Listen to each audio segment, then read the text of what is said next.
Ini disebut amalan apa tadi? Zikir. Karena kita sedang membahas tentang zikir. Baik, sekarang yang kedua, masih ingat? Tadi kalau seorang sedang berzikir, maka konsekuensinya dia akan apa terhadap Allah? Ingat. Yang kedua, dekat. Pertanyaan saya, apakah setiap orang yang mengucapkan astagfirullah menjadi ingat kepada Allah? Itu masalahnya. Banyak orang pasca sholat mengatakan astagfirullah, tapi kalimat itu tidak mengingatkan dia dengan Allah. Itu masalah utamanya. Assalamualaikum warahmatullahi wabarakatuh. Assalamualaikum warahmatullahi wabarakatuh. Astagfirullah. Astagfirullah. Astagfirullah. Halo? Gimana? Anda salam langsung ngecek status. Lisan Anda astagfirullah, tapi tangan Anda megang handphone. Pikiran Anda melihat status. Sebagian orang bahkan merespon urusan dunia. Bagaimana istighfar bisa berkorelasi dengan itu semua? Itu masalah utamanya. Jadi semua kalimat ini ketika diucapkan bingkainya adalah zikir. Mampukah Anda mengucapkan istighfar ini yang langsung mengingatkan Anda dengan Allah Subhanahu wa taala? Ini poin besarnya. Nah, tahan.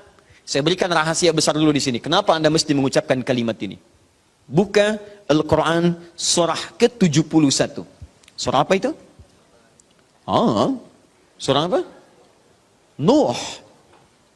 Bukan Al-Ma'arij. Al-Ma'arij 70. Ayat 10. Kalau mau dari ayat 9-nya sampai dengan 13. Kemudian saya kotaki ayat 10-nya. Nih, 10-nya saya kotaki di sini. Ini yang pentingnya. Awas. Nabi Nuh alaihi salam berdakwah kepada umatnya. Berapa tahun? 950 tahun. Masya Allah. 950 tahun berdakwah kepada umatnya. Bahkan dakwanya terang-terangan juga sembunyi-sembunyi. Pelan dan silent. Ya, ada yang silent, ada yang terang-terangan. Kencang. Ayat 9-nya, "Tsumma 'alantu lahum wa asrartu lahum israra." Aku berdakwah kepada mereka kadang terang-terangan. Dengan kencang, sampaikan dengan terang. Tapi kadang juga aku sampaikan dengan pelan, dengan silent. Ada orang-orang yang memang secara pelan aku sampaikan halus, sesuai dengan tipikalnya. Ada yang langsung aku sampaikan keterangannya dengan seterang-terangnya. Tapi tahukah Anda, selama 950 tahun berdakwah itu, yang terang-terangan, yang sembunyi-sembunyi, kalimat pertama apa yang dimintakan Nabi Nuh kepada mereka? Perhatikan ayat 10-nya. "Faqultu astaghfiru rabbakum innahu kana ghaffara." Rahasia pertama. Perhatikan baik-baik. Kalimat pertama yang disampaikan Nabi Nuh alaihissalam kepada kaumnya. 950 tahun. Masya Allah. Lihat baik-baik. Baik terang-terangan, baik dengan sembunyi-sembunyi, pelan-pelan, ataupun jahar. Apa kalimat pertamanya? "Faqultu astaghfiru rabbakum." Aku katakan pada mereka, istighfar kepada Rabbmu. Istighfar. Ini. Nah, ketika Nabi Nuh mengatakan istighfar pada Rabbmu, istighfar pada Rabbmu. Apakah kalimat Qur'annya berhenti sampai sini? Tidak. Teruskan ayatnya. Innahu kana ghaffara. Rahasia istighfar yang pertama, satu. Allah akan turunkan minimal sifat ghaffar kepada hambanya. Nanti kita lihat. Apa itu ghaffar? Belum tentu. Belum tentu, tidak seperti yang Anda bayangkan. Allah punya sifat ghafir, tapi kenapa yang muncul ghafar di sini? Buka Quran misalnya surah Ghafir, Fussilat surah ke-40, ayat yang ketiga. Ghafiridz dzambi wa qabilit taubi. Allah mengampuni dosa seorang hamba. Ketika mengampuni dosa, kalimatnya menggunakan ghafir. Ghafirun, ghafiridz dzambi. Tapi kenapa Nabi Nuh menyebut dengan kalimat ghafar? Faqultu astaghfiru rabbakum innahu kana ghaffara. Kenapa ghafar bukan ghafir? Satu, nih. Dua, teruskan ayatnya, ayat 11. Yursilis samaa 'alaikum midrara. Dua, orang yang sering istighfar, maka Allah akan turunkan keberkahan lewat curah hujan yang lebat. Curah hujan, hujan yang berkah. Masya Allah. Ada hujan membawa berkah, ada hujan membawa? Bukan. Bukan, hujan tidak pernah menginginkan banjir. Hujan itu hanya membawa air. Baik, yang bikin banjir itu Anda yang tidak bisa mengatur airnya. Itu persoalannya. Jalur air dibuat bangunan. Air itu kan sederhana, dia hanya mencari tempatnya, dia meresap sesuai dengan tempatnya. Cuman Anda tidak menempatkan air sesuai dengan tempatnya. Itu masalahnya. Tapi ini beda. Ketika turun, airnya membawa keberkahan dalam kehidupan. Itu lain. Itu lain. Nanti saya berikan rahasia setelah ini. 3. Teruskan. Wa yumdidkum bi amwalin wa banina. Masya Allah.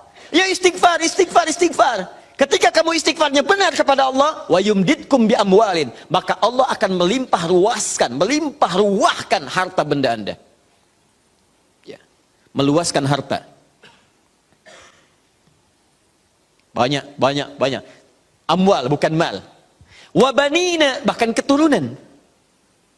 Teruskan. 1, 2, 3, 4 keturunan. Allahu Akbar. Lihat faedah istighfar. 5. Wa yaj'al lakum jannatin. Dan Allah akan limpahkan kepadamu kebun-kebun yang indah. Awas jangan dilihat kebunnya. Karena kalau Anda lihat orang-orang Arab pada saat itu, mereka emas sudah banyak, Bu. Emas banyak, walaupun masih banyak di Indonesia. Ada Mas Asep, Mas Johar, Mas Surya. Ya, tapi wujudnya beda, ya, wujudnya beda. Di sana emas banyak, perak banyak, bangunan megah. Tapi yang mereka belum dapatkan itu adalah kenikmatan pemandangan yang elok. Kebun-kebun, ya, isinya ada anggur, bawahnya kemudian ada sungai-sungai. Karena itu orang yang paling kaya di masa-masa dulu, di kalangan-kalangan Arab adalah orang yang memiliki kebun-kebun yang indah. Kalau cuma emas yang lain punya. Abu Jahal itu nggak bangga dengan emasnya. Ya, Abu Lahab tidak bangga dengan emasnya. Apa yang mereka banggakan adalah kedudukan dalam kehidupan dan harta-harta yang seperti yang digambarkan. Tapi semua itu tidak mampu menjadikan mereka sebagai hamba di hadapan Allah Subhanahu wa taala. Poin yang paling besar, kalau disebutkan jannat dalam arti kebun-kebun dalam urusan dunia, itu maksudnya kenyamanan hidup. 5. Kenyamanan atau kemapanan hidup.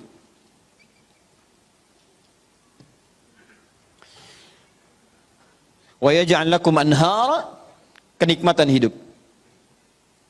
Masya Allah, sudah mapan, nikmat. Kaya, tenang. Wah, ini hebat banget nih hidupnya. Dosanya diampuni oleh Allah. Kemudian hidupnya berkah, hartanya melimpah, keturunannya juga luar biasa, gitu kan? Setelah itu hidupnya nyaman, mapan dan nikmat. Kurang apa lagi? Antum pilih mana? Kaya tapi gelisah atau miskin tapi tenang? Jangan pilih yang ketiga, saya tidak berikan. Nah, tahan sebentar. Lihat sini. Jadi ketika Anda diminta istighfar, astagfirullah, astagfirullah, astagfirullah. Ternyata di antara esensi kalimat istighfar itu bukan kalimat biasa. Anda mampu mengucapkannya dengan baik, maka Allah turunkan kemuliaan lewat lisan Nabi Nuh itu. Faqultu astaghfiru rabbakum innahu kana ghaffara yursilis samaa'a 'alaikum midrara wa yumdidkum bi amwalin wa banina wa yaj'al lakum jannatin wa yaj'al lakum anhara. 6 kemuliaan bagi orang yang sangat senang beristighfar kepada Allah Subhanahu wa taala. Tapi ini masih urusan dunia. Akhiratnya belum selesai. Pilih mana? Miskin masuk surga atau kaya masuk neraka? Miskin masuk surga. Kasihan. Kenapa tidak kaya masuk surga? Ya itu pilihan dari saya. Ya. Ini pilihan dari Al-Quran. Saya kan tidak mengatakan jangan pilih yang ketiga. Itu yang pertama tadi. Ya. Lihat sini. Ini jaminan kehidupan dunianya. Mana akhiratnya? Ya Allah, kalau cuma dikasih dunia saya tidak mau. Jangan-jangan saya dunianya bahagia, akhiratnya nestapa. Maka adakah faidah dari istighfar atau kehidupan akhirat saya? Kamu mau minta surga yang mana? Orang-orang surga biasa, saya berikan pada pelaku istighfar surga seluas langit dan bumi. Quran surah ketiga ayat 133. Ayat 133, paling kanan sebelah atas. Lihat, di sini hidupnya lapang, di sini surganya seluas lapangan. Lapangannya apa? Bukan lapangan dunia. Perhatikan lapangan akhirat. Wasari'u ila maghfirah. Bergegaslah Anda untuk memohon ampunan Allah. Maghfirah, turunan kata dari istighfar, minta ampun. Bukankah istighfar minta ampun? Ayo cepat, bergegas, rajin, cepat. Orang yang rajin istighfar, cepat istighfar. Lihat, wa jannatin arduhas samawati wal ard. Maka kami akan sediakan harapan baginya, menyediakan tempat kembalinya surga seluas langit dan bumi. Dan digolongkan ahli istighfar sebagai orang-orang yang takwa. Uiddat lil muttaqin, kami siapkan untuk orang takwa. Siapa orang takwa dimaksud? Awal ayatnya, wasari'u ila maghfirah. Surga. Seluas langit dan bumi. Masya Allah. Silakan kalau mau kopro, berhenti di mana tuh? Ya.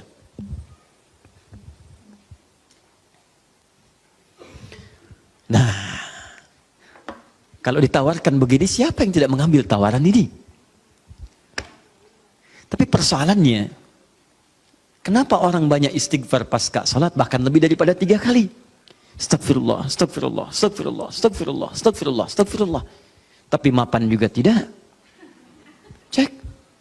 Ya, silahkan lihat. 6 ini tidak diraih. Keberkahan juga tidak didapatkan. Dan seterusnya. Bahkan kemarin di Bekasi itu ada yang terlihat, kami lihat di CCTV itu. Khusyuk pasca sholat. Kayak orang menangis. Astagfirullah, astagfirullah, astagfirullah. Sudah tenang, lihat kanan kiri itu, tas orang dirogok begini. Kok bisa tuh? Astagfirullah lagi ibu juga. Ya? Apa yang salah?